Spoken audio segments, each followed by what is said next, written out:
Hello viewers, நீனோ பார்க்க போறது ஒன் பீஸ் எபிசோட் 734 பார்ட் 1.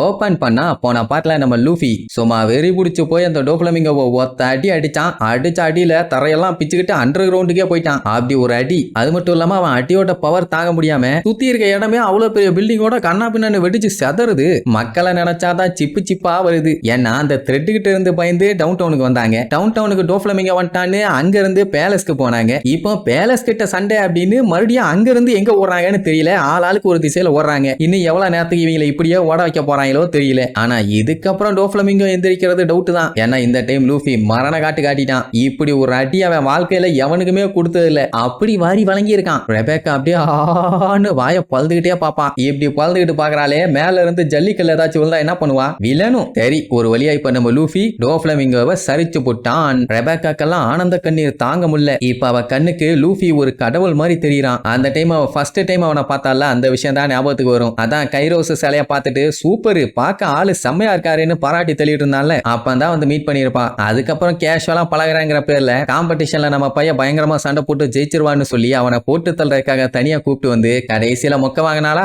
அதுக்கப்புறம் அவளோட கஷ்டத்தெல்லாம் சொல்லி ரொம்பவுமே ஃபீல் பண்ணி அழுதா. இந்த மாதிரி டோஃப்ளமிங்கோவால எங்க மொத்த குடும்பமே நடு தெருவுக்கு வந்துருச்சு. அது எல்லாத்துக்குமே காரணம் அந்த நாரப்பாயா தான். நான் எப்படியாச்சும் அந்த ஃபிளேம் ஃப்ரூட்டை ஜெயிச்சு அவனை கொளுத்தாம விட மாட்டேன்னு வேற லெவல்ல வெளியில சொல்லியிருப்பான். அந்த கதையெல்லாம் கேட்டுதான் நம்ம பையன் எமோஷன் ஆகி டெம்டேஷன் ஆகி வைப்ரேஷன் ஆகி கடைசியில நான் அவனை காலி பண்றேன் சத்தியம்னு சொல்லிட்டு கிளம்புனா. சொன்ன மாதிரியே அவன் வாக்கா காப்பாத்தி அவனை காலி பண்ணிட்டான்ல. வியோலாவுக்கும் சந்தோஷம் தாங்க முடியல. ஏன்னா சின்ன வயசுல வியோலாவை அவனுக்கு அடிமையா அவன் மேல பார்க்க சொன்னான். ஏன்னா வியோலாவோட பவரை வச்சு தூரத்துல எனிமீஸ் வந்தா கூட அதை ஈஸியா ப்ரெடிக்ட் பண்ணி நம்ம அடுத்த அட்டாக்கு ப்ரிப்பேர் ஆயிக்கலாம். இல்ல வேற ஏதாச்சும் பிரச்சனை இருந்தாலும் இவளை வச்சே கண்டுபிடிச்சிக்கலாம்ல. அதனால உன்னை கொல்லாம இருக்கணும்னா என் சைடு இருந்துட்டான். ஆனா அவன் என்ன பண்ணிட்டா உசாரா எங்க டேடியை நீ கொல்லக்கூடாதுன்னு சொல்லி அவன்கிட்ட சத்தியம் வாங்கிடுவா. அப்படி கொல்லாம இருந்தீங்கன்னா நான் உன் கூட வேலை பாக்குறேன். அவனதான் அவன் கிங்கையே உயிரோட விட்டது. இல்லைன்னா எப்பவோ கிங்க கொண்டு போதச்சு அந்த இடத்துல புள்ளையே முளைச்சிருக்கும். அதுக்கப்புறம் தான் நம்ம பயில பார்த்து அவனுக்கு எவ்வளவு நம்பிக்கையானவனுங்க உண்மையானவனுங்கன்னு தெரிஞ்சுக்கிட்டு அவளோட டேடி கிட்ட மத்தவங்க எல்லாத்துக்கிட்டையுமே நேவியோட ஹெல்ப் எனக்கு வேண்டவே வேண்டாம், நான் இவங்களை நம்புறேன், ஸ்டார் ஹேட் பைரட்ஸ் கண்டிப்பா நம்மளை காப்பாத்துவாங்கன்னு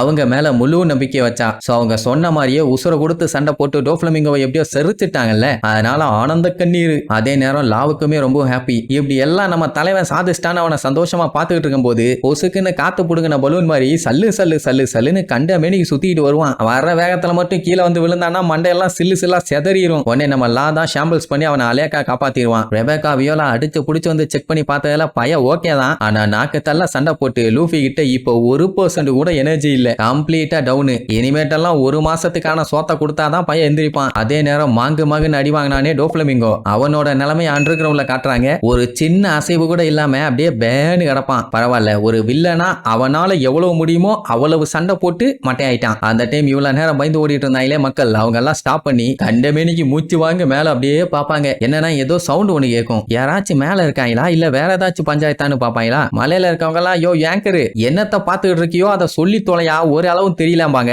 அவனே பாவம் வயிற்றுல சொருகுனதுல குடங்குடமா ரத்தம் கொட்டிக்கிட்டு இருக்குது. அவங்கிட்ட போய் கமெண்ட்ரி கொடுக்க சொன்னாங்கன்னா அவனுமே கஷ்டப்பட்டு சொல்றக்காண்டி எந்திரிப்பா. அவனால முடியல. கூட இருக்கவங்க எல்லாம் வேண்டாமாங்க, நான் இதை சொல்லித்தான் ஆகணும். ட்ரெஸ்ரோசா மக்கள் என்னோட வார்த்தைக்காண்டி காத்துக்கிட்டு இருக்காங்க. என் உயிரே போற நிலைமையில இருந்தாலும் யாரு ஜெயிச்சா யாரு தோத்தான்னு நான் சொல்லித்தான் ஆகணும் அப்படின்னு கஷ்டப்பட்டு முக்கி முடங்கி 2 பேரும் மண்டை உடைய போட்ட சண்டையில் முடிவு வந்து விட்டது.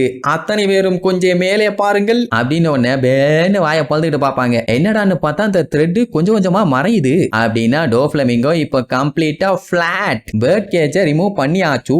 அவன் அழிஞ்சிட்டான் ஒளிஞ்சிட்டான். இனிமேட்டு அவனால எந்த ஒரு பிரச்சனையும் இல்ல. நம்ம லூஃபி வின் பண்ணிட்டான் அப்படின்னு சொன்ன உடனே மக்கள் கண்ணுல ஆனந்த கண்ணீர்லாம் தாங்க முடியல. அதுலயே நிறைய பேர் இந்த பொம்மையா மாதிரி இருந்தாங்களே அவங்க எல்லாருமே இப்ப பழைய மாதிரி மாறின உடனே அவங்க ஃபேமிலி கூட சேர போறாங்கன்னு ரொம்ப சந்தோஷம். ஆனந்த கண்ணீர் தாரையா கொட்டும். இவ்வளவு நேரம் சேராம எங்கடா போனாங்கன்னு கேட்டீங்கன்னா இவ்வளவு நேரம் ஓடிட்டு தானே இருந்தாங்க. இப்பதான் மக்கள் எல்லாருமே ஃப்ரீ ஆயிட்டாங்க. இதுல செம காமெடி என்ன தெரியுமா? மொத்த பேரும் சேர்ந்து ஷீல்ட வச்சு அந்த பேர்ட் கேஜை தள்ளிட்டு இருந்தாங்கல்ல. டப்புன்னு அந்த பேர்ட் கேஜ் மறைஞ்ச உடனே எல்லாம் 10 பல்ட்டி 15 பல்ட்டி அடிச்சு போய் விழுவாங்க. இவங்க மட்டும்தான் இப்படி விழுறாங்களான்னு பார்த்தா சோரோ கின்னு காஞ்சிரோ அவனு அதுக்கு மேல பல்ட்டி அடிச்சு போய் விழுவானுங்க. அப்புறம் அந்த பில்டிங்கை போட்டு தள்ளிட்டு இருந்தாங்களே அவங்க தள்ளுன தள்ளுக்கு பில்டிங் பில்டிங்கே அந்த பக்கம் சரிஞ்சு போச்சு. அப்படி பில்டிங்கே சரிஞ்சதுக்கு அப்புறம் தான் அவங்களே நோட் பண்றாங்க அந்த கேஜே மறைஞ்சு போச்சுன்னு. யாராலையுமே நம்ப முடியல. அத்தனை பேத்துக்குமே ரொம்ப சந்தோஷம், ஷாக்ல இருப்பாங்க. என்ன ஊரு மொத்தமும் சல்லி சல்லியா நொறுங்கி நாசமா போச்சு. மேகம்லாம் அப்படியே பொறுமையா கலையுமா. அதை பார்த்த உடனே வானத்தை பார்த்துட்டோம்னு உசப்ப கத்திக்கிட்டு இருப்பான். பின்ன இவ்வளவு நேரம் என்ன டோஃப்ளமிங்கோ டவுசரையா பார்த்துக்கிட்டு இருந்தான். அதை த்ரெட்டை வச்சுதான் இவங்களை கவர் பண்ணியிருந்தான். மேகம் தெரியாத அளவுக்கு மேல ஓடு போட்டு கவர் பண்ணியிருந்தான். சரி பையன் சந்தோஷத்துல கண்ணா பின்னான்னு வாய்க்கு வந்ததெல்லாம் சொல்லி கத்திக்கிட்டு இருக்கான். ஒருவேளை மறுபடியும் அந்த டோஃப்ளமிங்கோ எந்திரிச்சு வந்து மறுபடியும் பேர்ட் கேஜை கிரியேட் பண்ணி அங்க இருக்க எல்லாத்தையுமே கண்ட்ரோல் பண்ணி அவன் வாய இவனும் இவன் வாய அவனும் மாத்தி மாத்தி வெட்ட விட்டான்னா அந்த டைம் லூஃபி வந்து காப்பாத்துவானா? இந்த மாதிரி எல்லாம் நடக்குமான்னு அடுத்தடுத்த எபிசோட்ல பார்க்கலாம். டாடா.